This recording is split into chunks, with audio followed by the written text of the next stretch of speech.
Hello, everybody, and welcome back to the Week 3 edition of the OCVarsity Gridiron Show. I'm Dan Albano, joined once again by my colleague Steve Fryer as we make our weekly picks.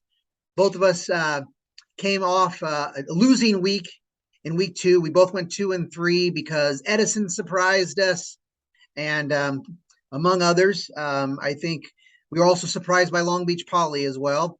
And Basha of Arizona surprises. But it is a new week, Mr. Fryer. I'm up one game up on you in this competition, and we are going to be tested once again because there's some great weeks. How are you feeling about Week 3, sir? Boy, all 5 of these games we're going to talk about, all 10 teams in these 5 games are in the Orange County top 25. Doesn't happen very often. So we got some tight games here. I mean, some teams are like really close to each other in these rankings we're going to discuss, and some are like tied the same position. So this is going to be a rough one. We are not going to agree on every game this week. Okay. Guarantee it. Well, let's find out if we do or not. Let us find out is right. Let's start with Newport Harbor at Capo Valley. So Newport Harbor 2-1, coming off a surprisingly close game, a loss to Jay Sarah. 1 touchdown separation. That really surprised me. And then you got Capo 3-0, and you got this great quarterback matchup. You got Trey Kukuk, who is a dual threat out of Capo Valley. Colton Joseph, he's a dual threat out of Newport Harbor. Something's got to give in this game. I think, Newport really showed what they could, capable of, but can they do it back-to-back weeks? And Capo hasn't, this is probably the best team Capo's played. Who you got in this one, Mr. Fryer? Newport Harbor in a super close game. Very close game. Newport's got a blowout win against Marina. And then they lost 2021 to Jay Sarah. Colton Joseph the quarterback at Newport, didn't throw for a whole bunch, but only 139, I think, against Jay Sarah. But their defense is really good. And their defense has to be really good because Trey Kukuk is something else. He's quite a two-way guy. Through to 200, he's averaging 299 passing yards a game, and he runs like crazy also. And he went for 35 against Santa Corona. I like Newport, a really close game. I think that's because of their defense. Okay. Well, we are going to disagree right from the bat. I am taking the Cougars. And I like both of those teams. I mean, Carson Avila played really well against Jay Sarah. And then, of course, Jackson Severs, top junior linebacker with Capo Valley. So I really like the defense, but I'm going with Cougars, and I agree. Close games. Here's an interesting one, Mr. Fryer. How about 2-1 Orange taking on host La Habra, which is 1-2. Sorry, so both teams 1-2. Right. Now, I saw some of the video, the stream of La Habra last week, kind of doing some different things because they got Jacob Apodaca, their speedy receiver, playing some running back. They've introduced Kenny Salcido, a sophomore quarterback who's more of a dual threat. He's given a change of pace to what the strong arm of Justin Gill can do, throwing downfield. So they're doing some different things on offense, and it certainly worked last week, though I was not impressed by the Eastlake passing game. They were not very competent at passing the ball. So, and then you got Orange. They're not really doing what I thought they could do this year, which was run the ball with Kobe Boykin. And I think Kobe's a pretty talented kid, but I think they're struggling on the offensive line as they struggled, and on both sides, offense and defense, against some 2 physical teams in last week, Yorba Linda, the previous week, Villa Park. Yeah. So both these teams kind of giving us some different looks. Who do you like in this good game, in good county game? Again, pretty close in the rankings. Orange is number 22 in our top 25, and La Habra is number 16. The game we talked about before, Newport Harbor and Capistrano Valley, they're both tied at number 12. Wow. So that's why I said close game.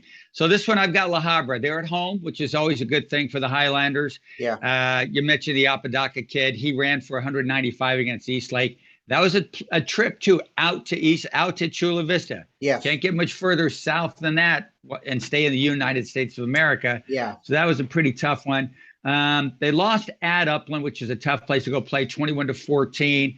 They got beat pretty bad by a good Amat team, 42-7. Interestingly, what's the separation? Amat lost to Bosco 42-7. Wow. Tells you a lot. about the different strata we have in Southern California football. Orange has got wins over Pacifica, which has had the coaching change thing. They lost to Villa Park. They lost to Overland pretty big, 36-7. I like La Habra in this game because they're at home. La Habra's had a little trouble with turnovers here and there. Justin Gill only completing 46% of his passes, probably why they're changing it up. I like the Highlanders at home. Yeah, I'm also picking La Habra. I checked in with Coach Mazzota a little bit about some of this new wrinkle stuff that La Habra's doing at offense with the stuff I mentioned. He says it's only temporary because they have a couple running backs that are sit-out guys that are going to be back, and things are going to change. But that's still a few weeks away. The sit-out period doesn't go into effect, I think, until September. The game's around September 26th or so. Yep. So it is a little few more. I mean, there's quite a few more games until then. So we both agree on La Habra. Here's another good game, Mr. Fryer, because I see Troy really stepping up in this game, scheduling, and they got the home game at Fullerton against Foothill.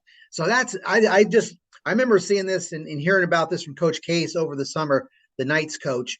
And I was like, wow, so Troy's playing you, man. And I know Foothill has graduated a ton, and they're not the same that they were last year when they were so impressive.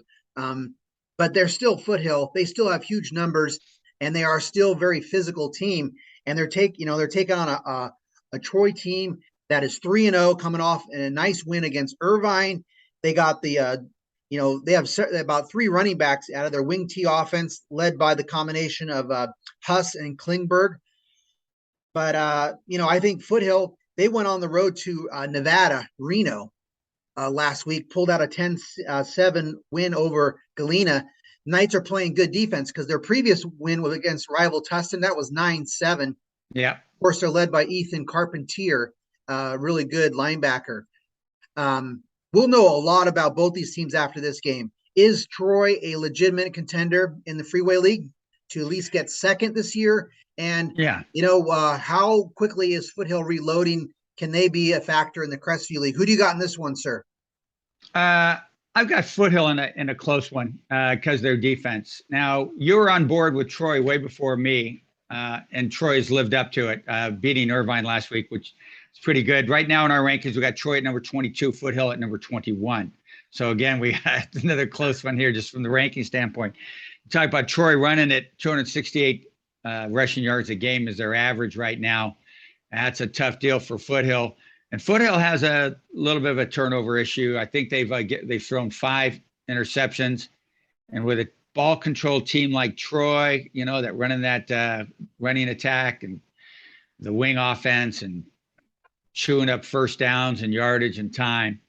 But I think Foothill's defense is up for it. And, Ethan Charpentier, you were talking about there, having a great year for them. That 9-7 win over Tustin, the difference 2 points, Charpentier with the safety in that game.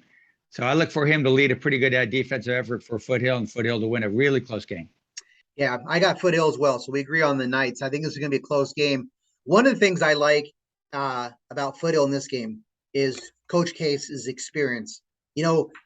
Us old guys can remember that when Coach Case was leading a ground attack at Rancho Alamitos back in the day. They were known, those vaqueros were known for running the game, running the ball well. And of course, who does Coach Case play every year? Tustin. So what I'm saying is Coach Case, he really knows how to defend the ground attack. And I think he'll have his team ready for the wing tee this week. Okay. Here is, I think, the game of the week, OCVarsity game of the week. We'll see if you pick it for your Fryer on football predictions. But I think it's San Clemente hitting the road over at Newport Harbor, taking on Corona del Mar. 2 top 10 teams, I think, in Orange County. Though I've kept San Clemente as much as I do respect them, but I haven't been voting for them top 10 because I guess I'm not the biggest fan of their 3 games against the Avocado League. I'm at a wait and see situation with the Tritons because I don't think they're not exactly playing the top teams out of the San Diego County area. The best team they played is Torrey Pines. They're the number 10 team out of San Diego. La Costa and Oceanside. They're not too strong. But some smart things going on here. But two well-coached teams. How about San Clemente? They've had Broderick Redden ready to go to fill in for Dylan Mills, who's going to be a sit-out transfer. And I say fill in. Maybe Broderick's the starter. I don't mean to say that Dylan's going to come in and be the starter, but the fact is San Clemente had Broderick Redden ready. We saw him at the Corona del Mar tournament. He looked good. He has a lot of composure. And then they're doing other San Clemente things where they're running the ball with Blake Allen. They're playing good defense. They have a lot of returners this year. And then Corona del Mar, David Razor doesn't play last week, the fine senior quarterback. They start the backup, Caleb Annett. Mm-hmm. And he's a guy that, Coach Davidson is Coach Dan O'Shea is very high on. And he was ready to go, and they beat Palos Verdes 10-7. And Corona del Mar playing good defense last year. So good coaching. These teams are adapting. It's the game of the week. Who do you like in this one, sir? We have number 10. We're San Clemente at number 10 in our top 25. We got Corona del Mar at number 7. I learned long ago, don't go against your own rankings, guys. And so I got CDM in this game. Arnett has played really well. David Razor's got a sprained ankle. Not going to be around for a while. He's been coached up by a really good group. Those of us a certain age remember a guy named Jaguar John Arnett a long time ago, and same spelling and all that. I'm not sure they're related. But the junior came out pretty good. He was complete 13 to 25 passes. They're sure they kept the playbook a little small for the young man. They're going to grow that for him. There's good receivers in Southern California named Cooper Cup over at the Rams. We got a Cooper Hawk over here at Corona del Mar. So I think Cooper's going to get open. He's going to do pretty well in this game. And I like the Sea Kings to prevail in this one at Davidson Field. All right. Well, I did ask Coach Davidson today about, I keep saying Dan O'Shea, Coach. I did ask Coach O'Shea about David Razor, and he said it's to be determined. If he has a sprained ankle, it sounds like that could be that he might not play. But we know that Annette is really good. But I'm going to pick the Tritons. I think they're very experienced on defense. They got a good secondary. It's going to be, of course, difficult with Cooper, Hotch, who I'm really high on. But I think San Clemente, though they haven't thrown the ball a ton with Broderick Redden, but I like Blake Allen. I think some of their receivers are emerging. They've been a run-heavy team. This is going to be a pretty physical game. It was a low-scoring game last year, but I'm going Tritons. All right. So last game of the week here. This is actually, I think, is the Bally's game of the week. But as I said, I think they got it wrong, Mr. Fryer. I think the game of the week is San Clemente, Corona del Mar. But you got a reigning Division I runner-up in Servite that's trying to reload. That's 1-2, just picked up their first win, 10-7 over La Mirada. Almost a game that maybe was going to be 10-10 late in regulation. La Mirada missed field goal. And then you got Los Alamitos, who's 1-2, played two nationally ranked teams and lost. And it seems like there's a pretty strong possibility that the Griffins are going to be without Makai Lemon because he got two unsportsmanlike penalties on Saturday against Basha. And usually if a kid gets two unsportsmanlikes and gets ejected from the game, he also is out the next game. We'll see what happens with that. But that's Malachi Nelson's number one target.